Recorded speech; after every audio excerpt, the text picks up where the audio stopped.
नमस्कार। दोपहर समाचार में आपका स्वागत है।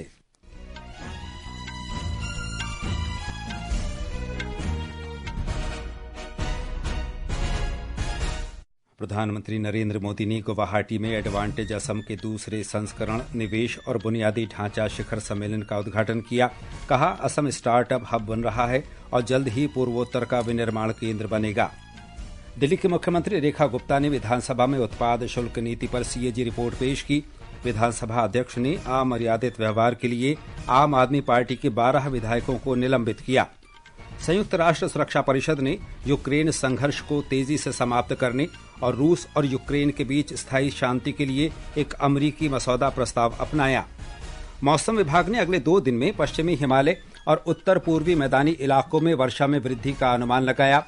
महाराष्ट्र के कुछ जिलों में 2 दिन का गर्म हवाओं का अलर्ट जारी।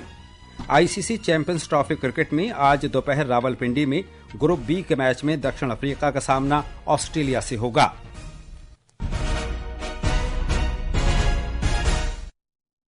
दोपहर समाचार के साथ मैं अतहर सईद। प्रधानमंत्री नरेंद्र मोदी ने गुवाहाटी में एडवांटेज असम के दूसरे संस्करण में निवेश और बुनियादी ढांचा शिखर सम्मेलन को संबोधित करते हुए कहा कि असम दक्षिण पूर्व एशिया और भारत के प्रवेश द्वार तथा असीमित संभावनाओं का केंद्र बना हुआ है। राजनयिकों, प्रमुख उद्योगपतियों, विदेशी प्रतिनिधियों की विशाल सभा को संबोधित करते हुए प्रधानमंत्री ने कहा कि असम पूर्वी भारत का एक विनिर्माण केंद्र बनेगा। उन्होंने इस रणनीतिक स्थिति का लाभ उठाने का आग्रह उद्योगपतियों से किया। प्रधानमंत्री ने कहा कि उनकी सरकार संपर्क और अवसंरचना में सुधार करने पर कार्य कर रही है। उनकी सरकार इस क्षेत्र में स्थानीय आपूर्ति श्रृंखला को सुदृढ़ बनाने पर भी कार्य कर रही है। श्री मोदी ने कहा कि भारत कम लागत की विनिर्माण प्रक्रिया के लिए मिशन मोड पर कार्य कर रहा है। प्रधानमंत्री मोदी ने कहा कि असम में कानून और व्यवस्था की स्थिति में पिछले 10 वर्षों में सुधार हुआ है। केंद्र और राज्य सरकारों ने कई शांति समझौतों पर हस्ताक्षर किए हैं। बीते दशक में अनेक पीस अकॉर्ड्स किए गए हैं। बॉर्डर से जुड़े लॉन्ग पेंडिंग इश्यूज का समाधान किया गया है। आज असम का हर रीजन, हर नागरिक, हर युवा यहाँ के विकास के लिए दिन रात मेहनत कर रहा है। प्रधानमंत्री ने कहा कि असम सरकार ने व्यवसाय को सुगम बनाने के लिए एक वातावरण सृजित किया है। असम सरकार ने उद्योगों के लिए श्रेष्ठ नीतियां तैयार की हैं।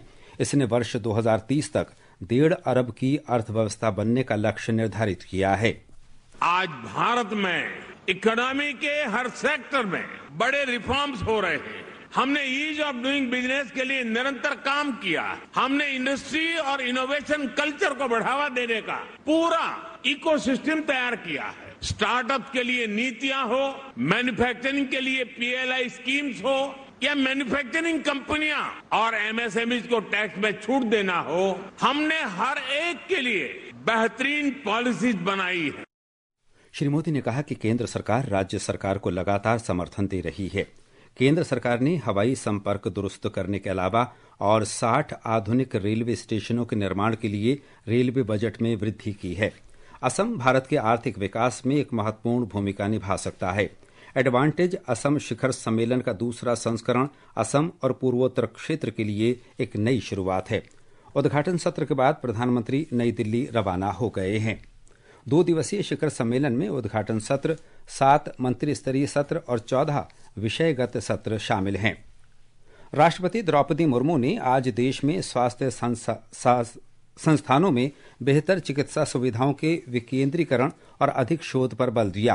राष्ट्रपति बिहार में पटना के बापू सभागार में पटना मेडिकल कॉलेज एवं अस्पताल पीएमसीएच के शताब्दी समारोह को संबोधित कर रही थीं। राष्ट्रपति ने कहा कि अगर छोटे शहरों में चिकित्सा सुविधाएं उपलब्ध होंगी तो इससे बड़े संस्थानों पर दबाव कम होगा। उन्होंने कृत्रिम मेधा और रोबोटिक्स का उदाहरण देते हुए कहा कि प्रौद्योगिकी के इस्तेमाल से इलाज में क्षमता और सटीकता बढ़ेगी। राष्ट्रपति ने इस बात पर प्रसन्नता व्यक्त की कि पीएमसीएच 5400 से अधिक बिस्तरों के साथ दुनिया का दूसरा सबसे बड़ा अस्पताल बन रहा है। राष्ट्रपति द्रौपदी मुर्मू आज से बिहार, मध्य प्रदेश और गुजरात के 5 दिन के दौरे पर हैं। कल वे मध्य प्रदेश के छतरपुर में बागेश्वर जन सेवा समिति द्वारा आयोजित सामूहिक विवाह समारोह में शामिल होंगी। कल ही वो गुजरात के केवड़िया में स्टैच्यू ऑफ यूनिटी पर श्रद्धांजलि अर्पित करेंगी और नर्मदा आरती में शामिल होंगी। बृहस्पतिवार को राष्ट्रपति केवड़िया में एकता कौशल विकास केंद्र का दौरा करेंगी और अहमदाबाद में राष्ट्रीय डिजाइन संस्थान के 44वें दीक्षांत समारोह में शामिल होंगी। ये समाचार हमारी वेबसाइट www.newsonair.gov.in और हमारे न्यूज ऑन एआईआर ऐप पर भी उपलब्ध हैं। एक दौर वो भी था, कितना घायल होता था किसान का स्वाभिमान जब जब वो लेता था पैसे उधार। पर अब वो दौर नहीं। 6 साल से प्रधानमंत्री मोदी जी पीएम किसान सम्मान के 6,000 रुपए किसानों के खातों में डाल रहे हैं। किसानों को करीब 3.5 लाख करोड़ रुपए की सम्मान राशि मिली। महिला किसानों की भी भागीदारी बढ़ी। देश के 85% से अधिक छोटे और सीमांत किसान लाभार्थी बने। बीज से बाजार तक किसान के साथ हर कदम पीएम मोदी खड़े हैं। इसीलिए पिछले 10 सालों में 20 लाख करोड़ से अधिक रुपयों से एमएसपी पर ऐतिहासिक खरीद हुई। 12 लाख करोड़ रुपए की उर्वरक सब्सिडी दी गई। करीब 25 करोड़ सॉइल हेल्थ कार्ड बने और कृषि बजट भी इस साल 1,27,000 करोड़ रुपए से ज्यादा पर पहुंचा। तभी तो आज किसान का साहस और सम्मान बढ़ा है। पीएम किसान के 6 वर्ष, किसानों का उत्कर्ष। दोपहर समाचार में आपका फिर स्वागत है। आम आदमी पार्टी के 12 विधायकों को उनके अभद्र व्यवहार के कारण आज दिल्ली विधानसभा से दिन भर के लिए निष्कासित कर दिया गया है। निष्कासित विधायकों में विपक्ष की नेता आतिशी और आम आदमी पार्टी के वरिष्ठ नेता गोपाल राय शामिल हैं।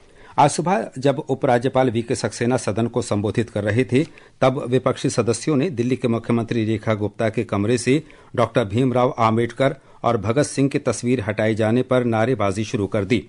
इस आरोप का खंडन सत्तारूढ़ भारतीय जनता पार्टी पहले ही कर चुकी है। इस हंगामे के बीच अध्यक्ष विजेंद्र गुप्ता ने बार बार सदन में व्यवस्था बनाए रखने का आग्रह किया, लेकिन विपक्षी सदस्यों ने अपना विरोध जारी रखा। बाद में अध्यक्ष ने विरोध करने वाले आम आदमी पार्टी के विधायकों को उनके अभद्र व्यवहार के कारण बर्खास्त करने की घोषणा की।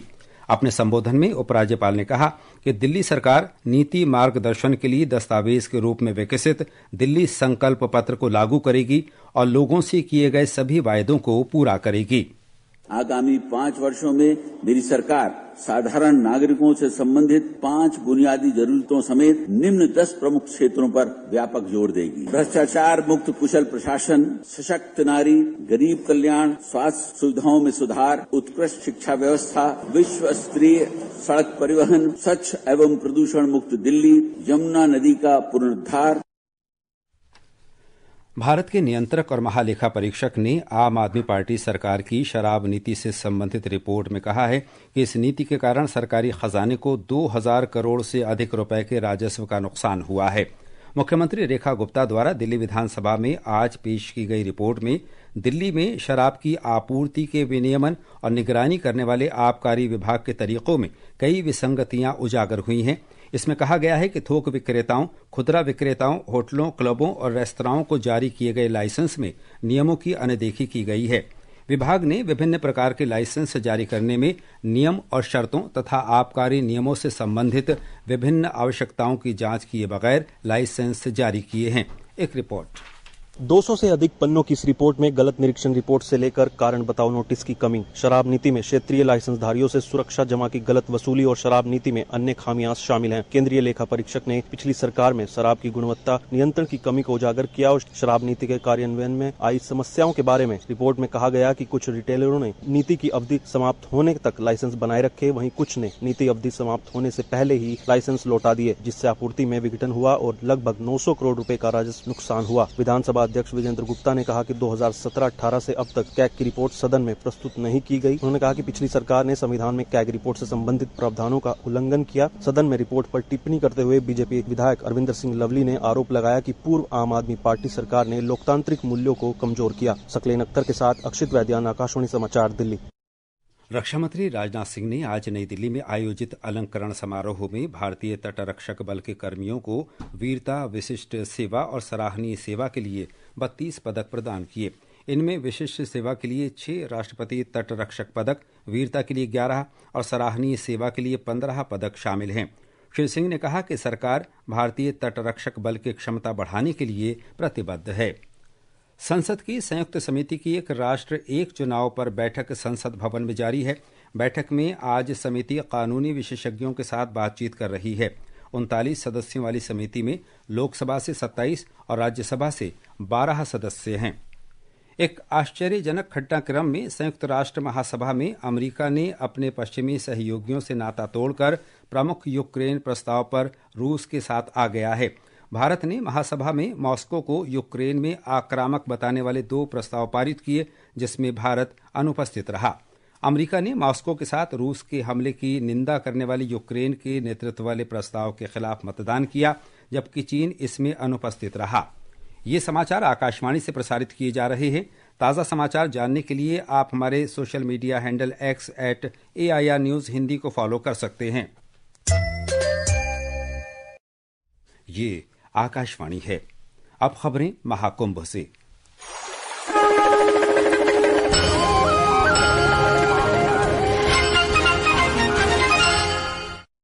प्रयागराज महाकुंभ में डिजिटल अनुभूति केंद्र में 3,50,000 से ज्यादा श्रद्धालु आ चुके हैं। आध्यात्मिकता और नवीनता का ये केंद्र आधुनिक तकनीक के माध्यम से प्राचीन पौराणिक कथाओं को जीवंत कर रहा है। हमारे संवाददाता ने बताया है कि राष्ट्रपति द्रौपदी मुर्मू और भूटान के राजा जिग्मे खेसर नामग्याल ने भी डिजिटल अनुभूति केंद्र में महाकुंभ की भव्यता का आनंद लिया और इस पहल की प्रशंसा की।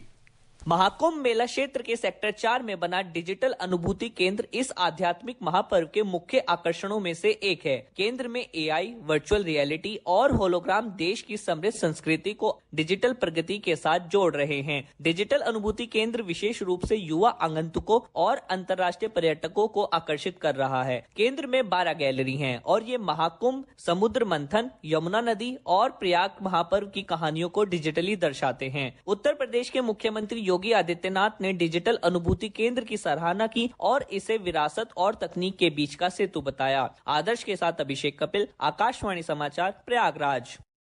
मौसम विभाग ने अगले 2 दिन में पश्चिमी हिमालय के पहाड़ों और देश के पूर्वोत्तर क्षेत्रों के मैदानी इलाकों में बारिश में वृद्धि का अनुमान व्यक्त किया है। आकाशवाणी समाचार से बातचीत में वरिष्ठ वैज्ञानिक डॉक्टर सोमासेन रॉय ने कहा कि 2-3 दिन में देश के पश्चिमी तट पर तापमान अधिक रहने की संभावना है। विक्षोभ अभी नॉर्थ वेस्ट इंडिया को आज से इफेक्ट करने शुरू किया है। राजस्थान से लेकर जम्मू तक भरा है क्लाउडिंग का। पंजाब में भी है। आज भारी वर्षा का संभावना है, खासकर जम्मू कश्मीर में आज रात को। हिमाचल प्रदेश में कल भारी वर्षा और परसों अति भारी वर्षा होने की संभावना है। और प्लेन्स में आपका आज और कल पंजाब हरियाणा में लाइट थंडरस्टॉर्म होने का संभावना है। अगर हम हीट वेव का अगर स्थिति देखते हैं तो हमारा वेस्ट कोस्ट में टेम्परेचर काफी बढ़ी हुई है। मौसम विभाग ने महाराष्ट्र के मुंबई, ठाणे और पड़ोसी जिलों में 2 दिन गर्म हवा चलने का अलर्ट जारी किया है। अब खबर आर्थिक जगत से। बंबई शेयर बाजार का सेंसेक्स सूचकांक आज दिन के कारोबार में 177 अंक की वृद्धि के साथ 74,632 पर कारोबार कर रहा था। नेशनल स्टॉक एक्सचेंज का निफ्टी भी करीब 19 अंकों की बढ़त के साथ 22,572 पर था। और अब खेल खबरों के साथ हैं Prashant Kumar. ICC Champions Trophy cricket में आज रावलपिंडी में ग्रुप बी के मैच में दक्षिण अफ्रीका का मुकाबला ऑस्ट्रेलिया से होगा। मैच भारतीय समय के अनुसार दोपहर 2:30 बजे से शुरू होगा। रावलपिंडी में न्यूजीलैंड ने कल रात बांग्लादेश को 5 विकेट से हरा दिया। इस जीत के साथ न्यूजीलैंड की टीम ने भारत के साथ ग्रुप ए से सेमीफाइनल में जगह पक्की कर ली है। महिला प्रीमियर क्रिकेट लीग में आज बेंगलुरु के एम चिन्नास्वामी स्टेडियम में गुजरात जायंट्स का मुकाबला दिल्ली कैपिटल्स से होगा। मैच शाम 7:30 बजे से खेला जाएगा। हॉकी में FIH महिला प्रो लीग में कल रात भुवनेश्वर में भारत नीदरलैंड से 2-4 से हार गया। दोनों टीमें आज फिर आमने सामने होंगी। मैच शाम 5:15 बजे से शुरू होगा। अंत में मुख्य समाचार एक बार फिर। प्रधानमंत्री नरेंद्र मोदी ने गुवाहाटी में एडवांटेज असम के दूसरे संस्करण निवेश और बुनियादी ढांचा शिखर सम्मेलन का उद्घाटन किया। कहा, असम स्टार्टअप हब बन रहा है और जल्द ही पूर्वोत्तर का विनिर्माण केंद्र बनेगा। दिल्ली के मुख्यमंत्री रेखा गुप्ता ने विधानसभा में उत्पाद शुल्क नीति पर CAG रिपोर्ट पेश की। विधानसभा अध्यक्ष ने अमर्यादित व्यवहार के लिए आम आदमी पार्टी के 12 विधायकों को निलंबित किया। संयुक्त राष्ट्र सुरक्षा परिषद ने यूक्रेन संघर्ष को तेजी से समाप्त करने और रूस और यूक्रेन के बीच स्थायी शांति के लिए एक अमरीकी मसौदा प्रस्ताव अपनाया। मौसम विभाग ने अगले 2 दिन में पश्चिमी हिमालय और उत्तर पूर्वी मैदानी इलाकों में वर्षा में वृद्धि का अनुमान व्यक्त किया। इसके साथ ही दोपहर समाचार का ये अंक समाप्त हुआ। नमस्कार।